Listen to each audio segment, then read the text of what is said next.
Celebrating 10 years of award-winning car talk, this is the In Wheel Time Car Show.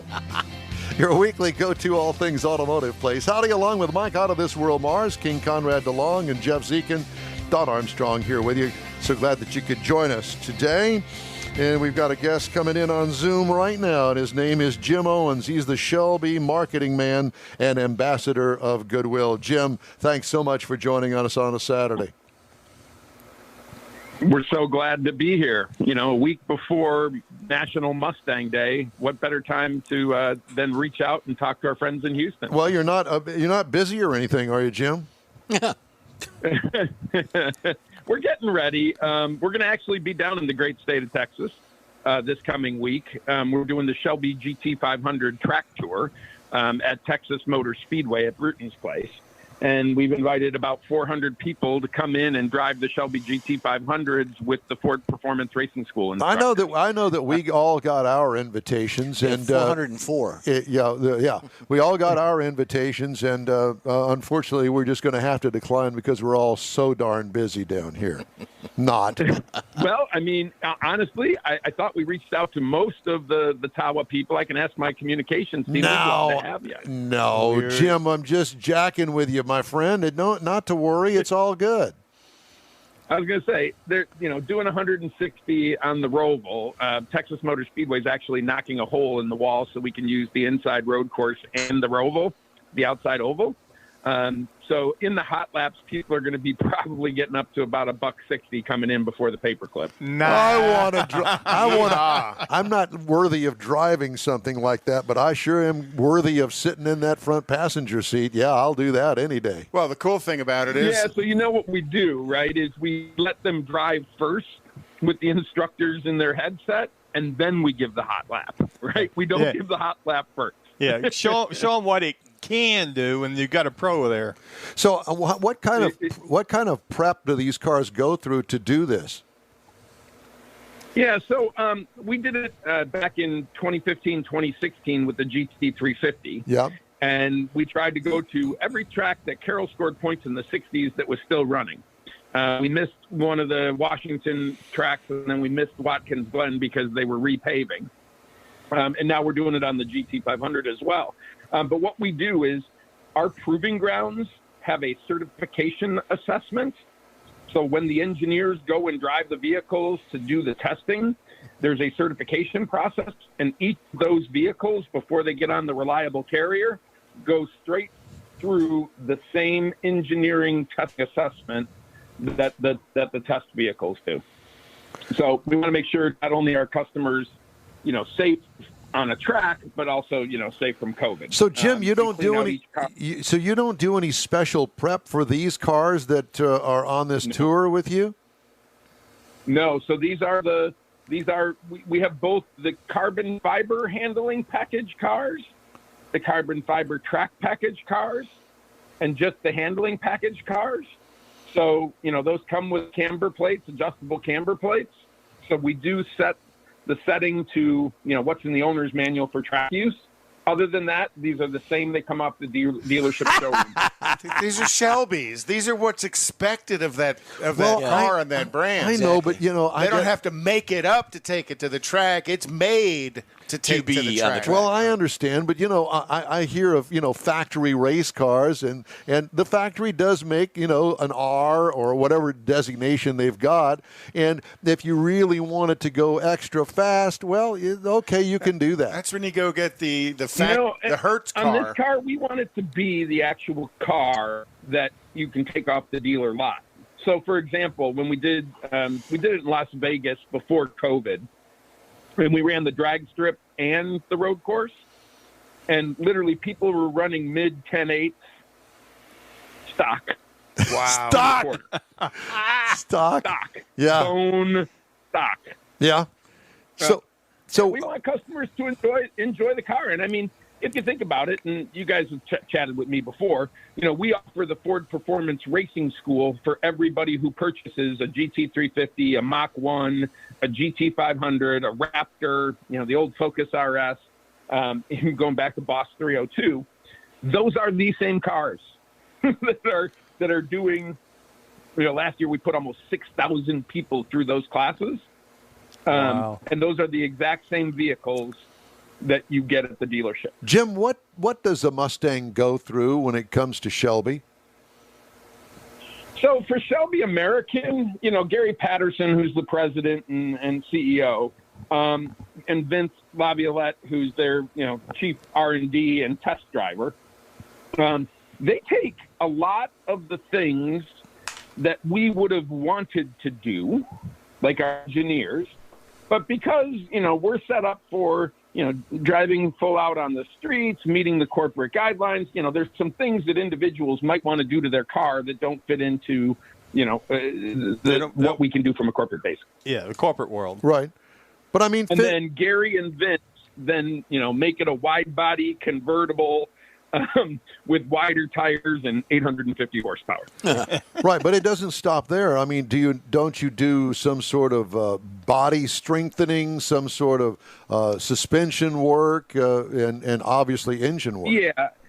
Yeah. There's two. So if you think about it, the Shelby that comes out of the Flat Rock assembly plant is akin to a Mustang in the platform.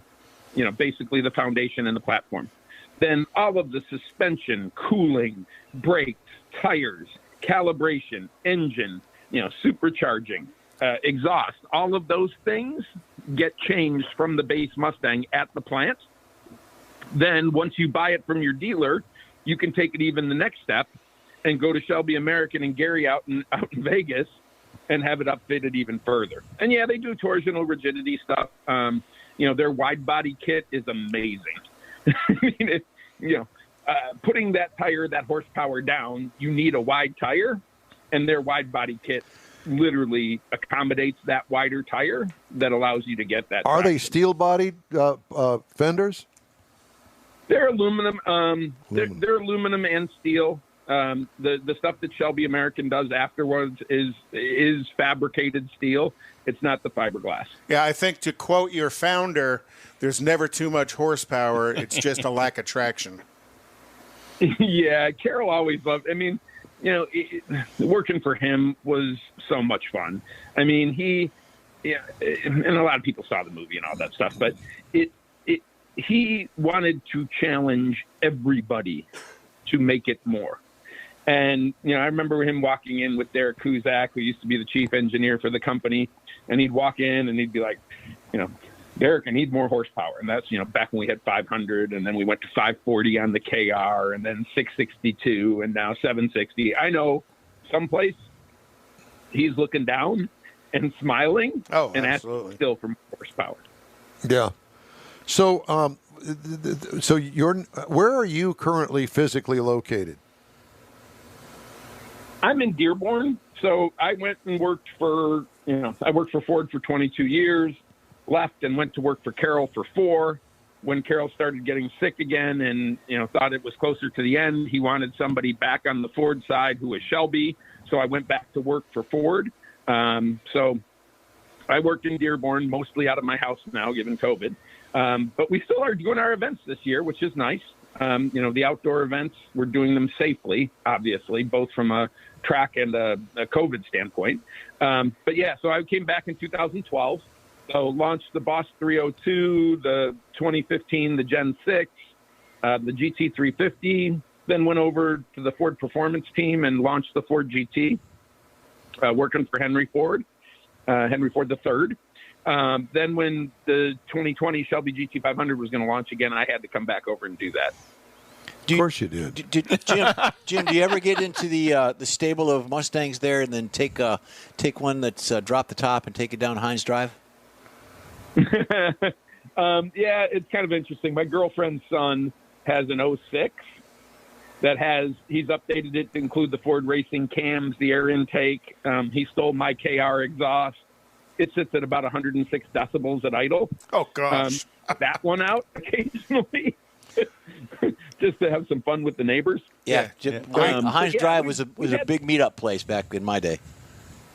Yeah, Hines Drive and Woodward still's the place. Like he went out with his buddies last night, went and saw a movie, and then they went to Hunter House and Dairy Deluxe and cruised Woodward in the Mustang. It's what you're supposed to do. It still happens even today. That's what you're supposed to do. Jim, is Shelby making a pickup truck? Yeah, and they've done such a great job. There is a pre-title version in partnership with Tuscany, which is out of Indiana, where they make the F-150 and the F-250, which is bigger horsepower, much larger racing kits, big tires, different exhaust. Not unlike the automobile industry, trucks are doing more than cars. Oh, gosh. I mean, obviously the SUVs, from Ford's standpoint, I have the Mustang and the Fusion left from the car side. And Gary and even like the people at Roush, they're doing more trucks right now than they are doing Mustangs from a modification standpoint. Well, the beautiful thing is Shelby is active in the enthusiast community. You guys are out there coming to meets, going to meets, asking to join the Mustang Club's events and stuff so that you become the face of Shelby that they have easy access to. So, yeah, they have their cars, but a lot of times people may have those cars, but they never get to see the people who build them. And with as much time as you spend and others within the organization spend at all of these meets, you offer that over and above what most all of the other modifiers are out there doing. Yeah, I mean, we work closely with Shelby American, from the Ford side. Like, honestly, we go to all those events. I mean, you guys have seen the stuff that we do. Shelby joins us. Roush joins us quite a bit. So there are even like Classic Design and Gateway Classic Mustang. Those groups, like I've traveled with them for 20 years. And they're part of the enthusiast fabric. Right. Because it is more than just a car. Right. It's a lifestyle, and it's something, you engage with, like for National Mustang Day. On Saturday, we're going to be starting at the Detroit train station, the building that Ford bought and is refurbishing. We're going to head out to Haggerty's car collection in Ann Arbor. Then we're going to come back to Dearborn and Ford's garage. And I'll bet you we have 300 Mustangs, including Mach-E's, the Mustang Mach-E's, and the Shelbys and the Roushes, all joining us together because it is a group and it's a family. And, Roush has specific product attributes they put in. Jack and his team, really have specific attributes. Carroll and his merry band of hot rodders have the same thing, different attributes. So you can like Shelby without not liking Roush, right? So it's not a competition. It's a family. Right. And is there you mentioned it, so I'm going to ask, is there a plan within Shelby American to play around with the Mach-E? Again, I can't speak for Gary and the team. I used to be able to. Now I'm, a Ford employee. But, Gary and Vince and the entire team out there are always looking at the next available Mustang, SUV, or truck to modify. So it wouldn't be surprising to me in the least bit, because that's instant torque. Yes. Carroll tested a natural gas and electric Cobra back in the day in the parking lot at Gardena, and doing like huge burnouts and smile on his face when he came out of it was, unbelievable. And the torque is instantaneous. Right. Right. And there's a lot of things you can do to have fun with those. And, the Ford team and the Mustang Mach-E GT and the GT Performance package, the suspension and handling on the Mach-E GT was done at our race center in Charlotte, on our simulators there in Charlotte. Oh, wow. So, so the Mach-E is a good, proud member of the Mustang family, and I'm sure people are going to tweak it. Now, differently, obviously, right? You don't put a supercharger or exhaust on it, right? But, they will be tweaking calibrations and battery packs, I'm sure, to have a lot of fun. The aftermarket always does it. It'd be cool to see at SEMA. What are sales like now with the GT500? I mean, is the demand you can't build them fast enough? 6 months, 9 month wait, that type of thing. Yeah. So on those vehicles, and historically, normally I don't call out a specific number. Like on Boss 302, we said we're going to do 3,000 in the U.S. of the base bosses and 700 of the Laguna Secas. In GT350 in 2015, which was the launch year, I said I'd do 50 of the tech, 50 of the track, and 37 of the R to match the number that Carroll thought was built in originally in 2015. Other than that, we limit production, right? We will not fulfill demand, period. Yeah, and that's intentional. There is a waiting time associated with it. We will do, how do we say this? A limited number that ensures that the customers who buy them maintain the value in their vehicle. Well, that's well put. Yeah. That's a company man if I ever heard one. I like your style. I've been doing it for a few years. Yeah, apparently. You don't want that, right? You don't want to. You want it to still be special.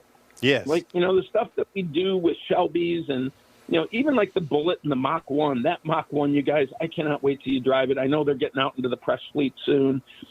We went up to the streets of Willow, and then I ran it at Mustang Club of America 45th anniversary last weekend at Road Atlanta. That car on the track is so much fun and then so docile and responsive on the street. And again, that's going to be another limited production. We're not going to build to full demand. So there's a lot of those out there, and we're just happy that, our engineering men and women have developed those product attributes that our Mustang faithful love. Well, your Mustang fanatics love, because they are a fanatical group of owners, proud of the ones that they own and always wanting the next one as well. So the new Mach 1 is going to be a huge hit.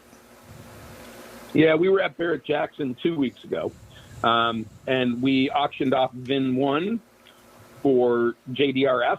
Edsel Ford and the Ford Motor Company support the Juvenile Diabetes Research Foundation. I saw that. Yeah, I saw that. Yep. You only raised $500,000 with it, right? That's a beautiful thing to do. Yeah, it blew me away. I literally thought it was going to be a $200,000, $300,000 car. I thought the Bronco would be $1 million, and it was. But Mach 1, I just thought, okay, maybe $200,000, $300,000 for a good cause. It ended up being a new bidder to Ford Motor Company, whose granddaughter was diagnosed recently with type 1 diabetes. Oh, wow. And he is a car collector and a Mustang fan, and he saw what Ford Motor Company had done, which includes, donating more than $70 million to JDRF and raising almost $8 million, a little over $8 million now, in the sale of collector cars. He and his wife sat there and told me they were willing to go up to $600,000 because they wanted to help their daughter and they loved the car. How cool is that? Yeah, and then it was kind of cool. So he's probably in his 60s, and he is kind of geeky, like collector like us. Loves the cars. So then I talked to the engineering team. I'm like, hey, can we go back and rebuild it as a handling package for him? Because we can't build the handling package cars in the winter in Michigan because the tires get too hard for safety purposes. And, we were building the car because we thought Barrett was going to be in January, so we couldn't put the handling package on it. So we took the car, we shipped it back. It's sitting in our engineering garages right now, and we're adding the handling package for him. Oh, how cool is that? But again, that just comes down to how fanatical the buyers are for the Mustang brand.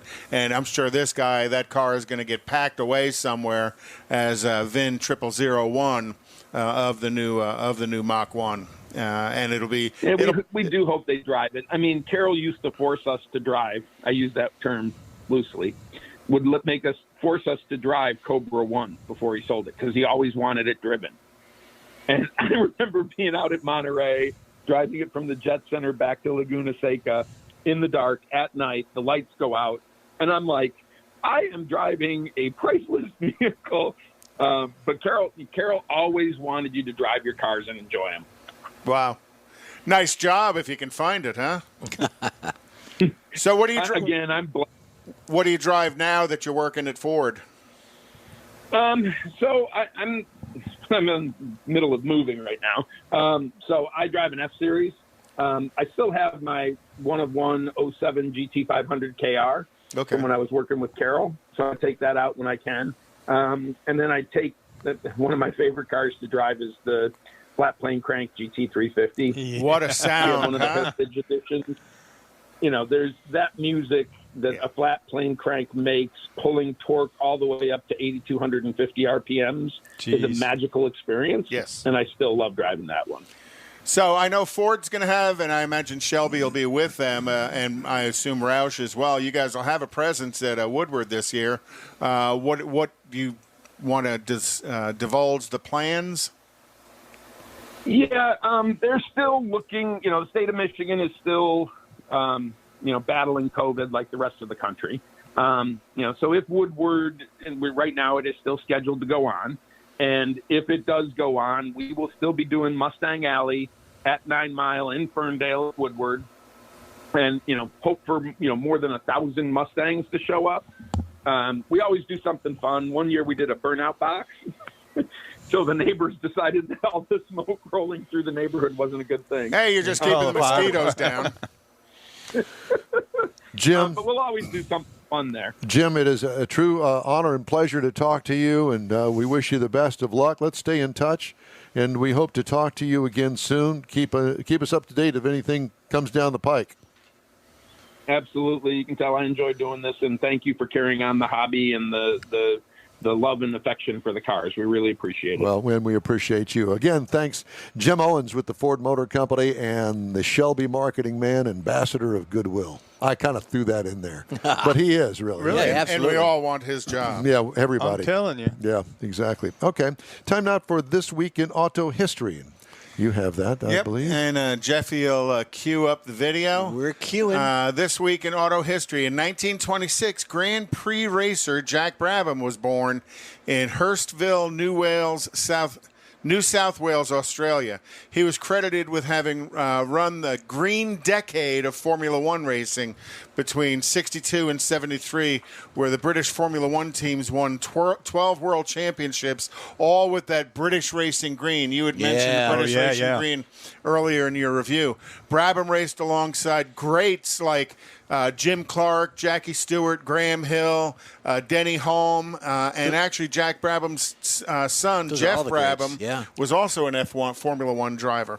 In 1932, Ford Motor Company publicly unveiled the V8, the flathead 8-cylinder V8, and became a huge hit, and that was built all the way through to the 50s. Early 50s was the Ford flathead V8 in different iterations.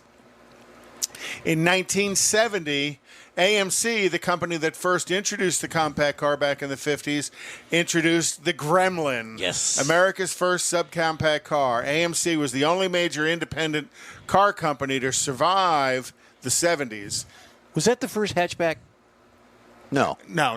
There were others prior to that. In 1993, Alan Kulwicki, the 1992 Winston Cup Championship, passed away in a car crash near Bristol, Tennessee.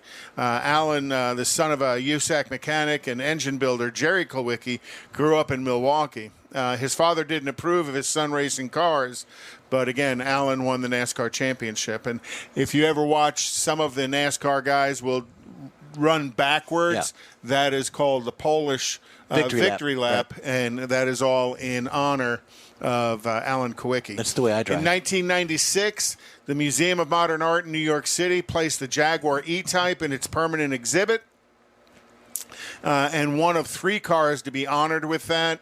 In 1998, German automaker BMW bought Rolls-Royce for $570 million. And then in 2001, Big Daddy Ed Roth, famous artist, auto builder, and cartoonist who created the hot rod icon Rat Fink, and you can see it over my shoulder here, and other extreme characters, he passed away at the age of 69. As a custom car builder, Roth was a key figure in Southern California's custom culture of the hot rod movie, hot rod era of the 60s. So. And we're going to do a little bit more on Big Daddy Roth next week. Why next week? Because I had all of this prepared for this week, and I just got a note here that says out at 5:56 at 56:15. So I'm going to give that back to you, Don. Trying to get you ahead of the game. He didn't finish your sentence. Well, he could. No, I don't do that. He's going to go ahead and start the next one. So. Anyhow, we're getting visitors here at Studio A. We're in live studio audience. Well, that's okay. Yep. We're always willing to. You're welcome to come in.